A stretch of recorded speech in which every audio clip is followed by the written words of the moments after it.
In January 2019, a company called WeWork was valued at $47 billion.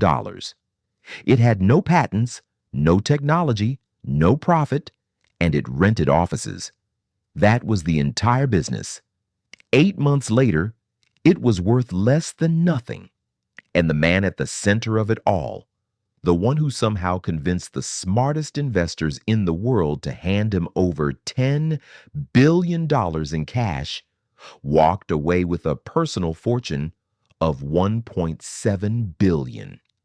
This is the story of the greatest illusion Silicon Valley ever fell for. To understand how $47 billion evaporates in 8 months, you have to understand the man.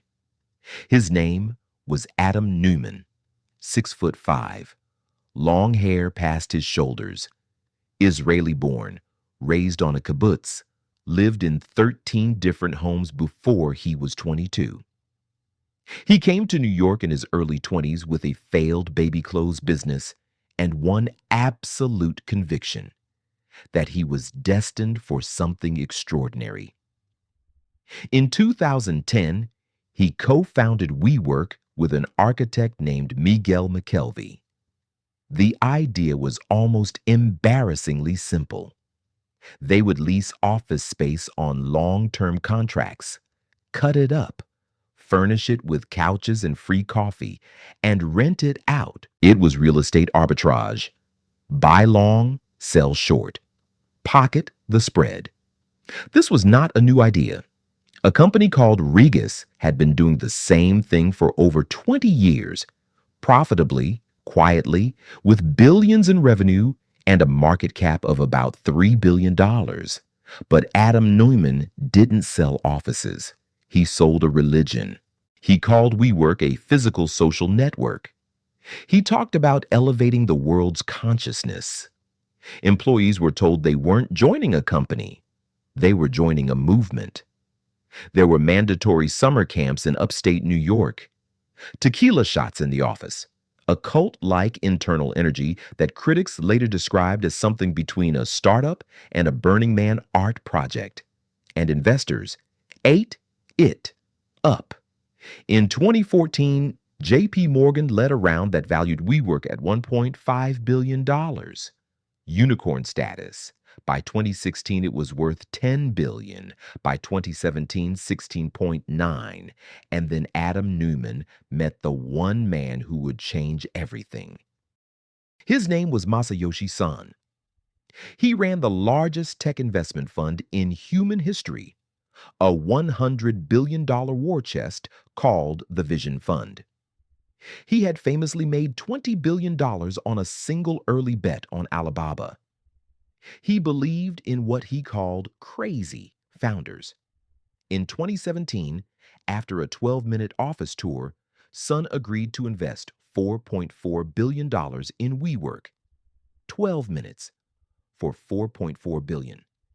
He later told Neumann a single piece of advice that would define everything that came next: be crazier.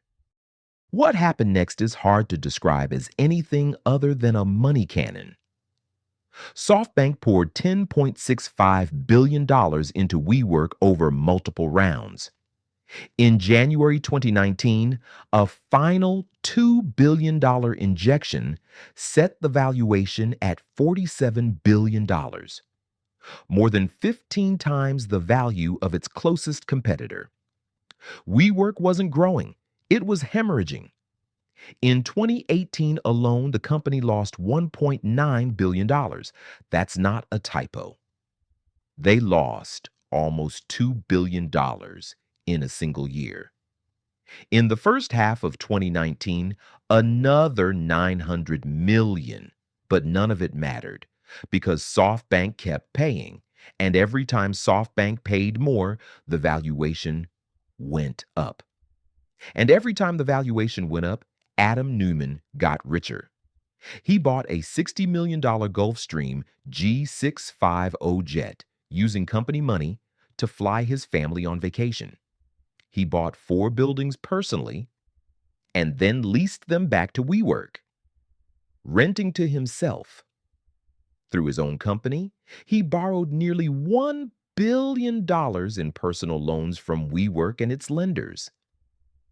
He trademarked the word "we" through a private entity he controlled, and then charged WeWork $5.9 million to license the name back.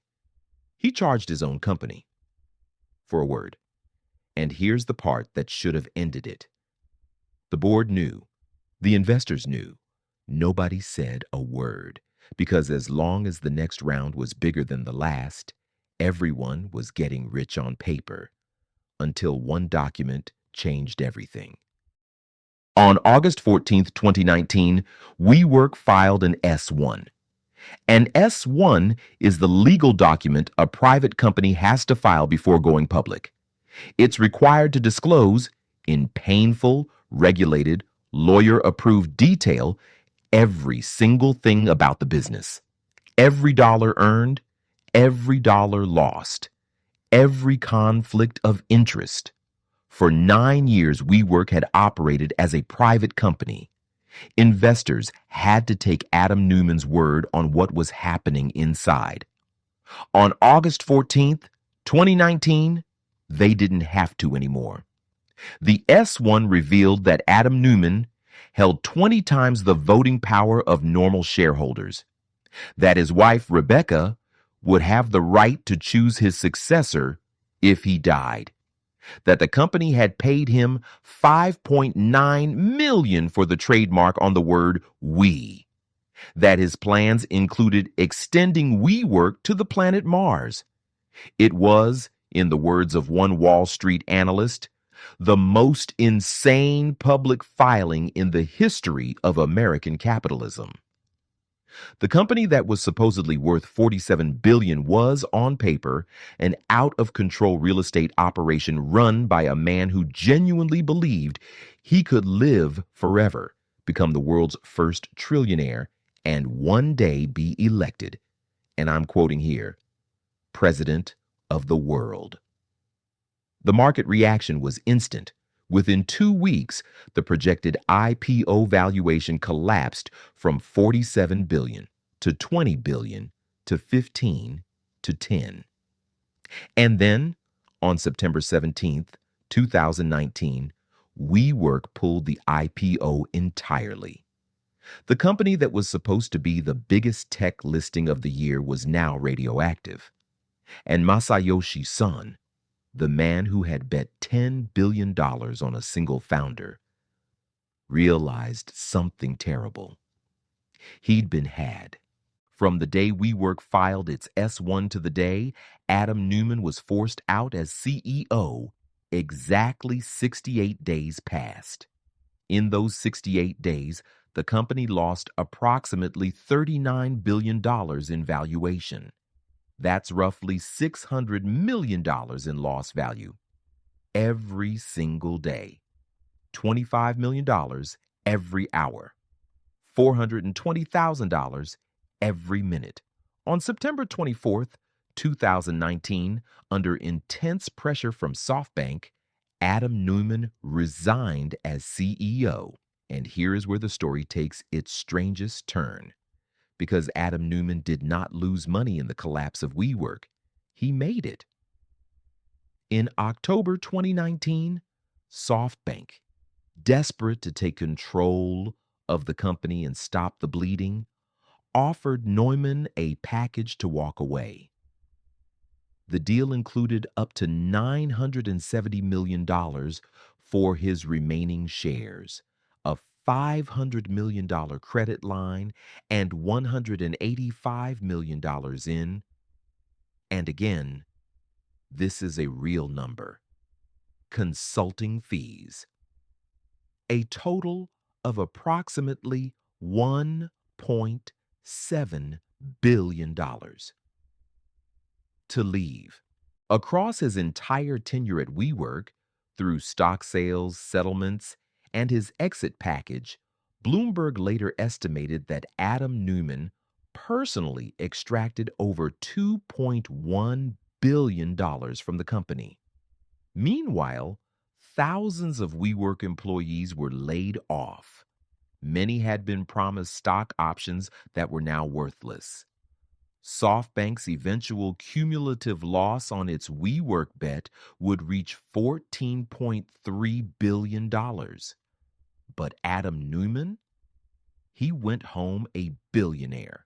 In 2021, what was left of WeWork went public through a SPAC merger at a valuation of $9 billion, 80% below its peak.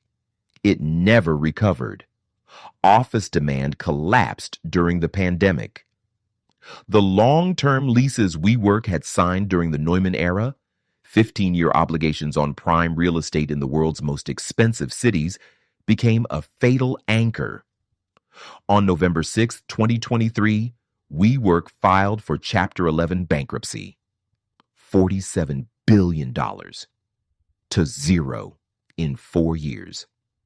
And Adam Neumann? In 2022, the venture capital firm Andreessen Horowitz invested $350 million into his next company, a real estate startup called Flow.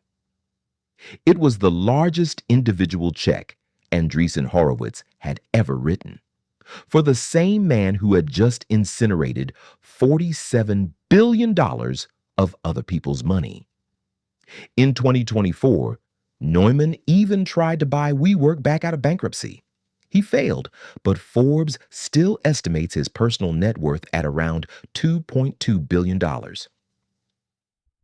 So how does this happen? How does a real estate company with a free beer and beanbag aesthetic get valued at $47 billion? The simple answer is that it didn't. WeWork was never worth $47 billion. That number was a marketing fiction created and inflated by exactly one investor, SoftBank. Every other valuation in the market priced the company at a fraction of that.